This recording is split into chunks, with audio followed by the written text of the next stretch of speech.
Hi friends, ఈరోజు అయితే మా పిల్లలకి ఇష్టమైన వంట చేశానండి. ఇగో గొట్టాలు, ఇదిగో సొరకాయ పప్పు అండి. చాలా టేస్ట్గా ఉండిద్ది. చింతకాయ పచ్చడి పల్లీలు వేసి చేశా. చాలా చాలా టేస్ట్గా ఉండిద్ది. ఇదిగో వైట్ రైస్ చేశా. సొరకాయ పప్పు, వైట్ రైస్, అందులో కొంచెం నెయ్యి కూడా ఉందండి. చాలా టేస్ట్గా ఉండిద్ది. ఇలాంటి వంటలు మీ పిల్లలకు కూడా వండి పెట్టండి, చాలా ఇష్టంగా తింటారు.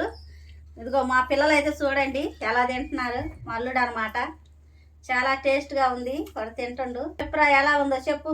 చాలా బాగుంది అన్ని మిక్సింగ్ చేసుకుని తింటుంటే. ఈరోజు మా ఇంట్లో మా ఆవిడ చాలా ఎరాటీ వంట చేసిందండి నాకు. అంటే ఎరాటీ అంటే ఇందులో ప్రత్యేకత ఏం లేదండి. మళ్ళీ మీరేదో ఎచ్చులో చెబుతున్నా అనుకోవద్దు. సొరకాయ పప్పు, చింతకాయ పచ్చడి, పల్లీలేసి చింతకాయ పచ్చడి చేసింది, వైట్ రైసు, అలాగే స్నాక్స్ లాగా గొట్టాలు.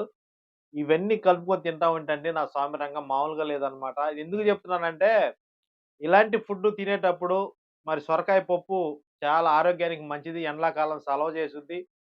కిడ్నీలో రాళ్ళున్నా, తర్వాత మూత్రపిండాల వ్యాధులు ఏమన్నా ఉన్నా గూడా సొరకాయ పప్పు చాలా బాగా అయితే ఔషధంగా పనిచేసిద్దనమాట.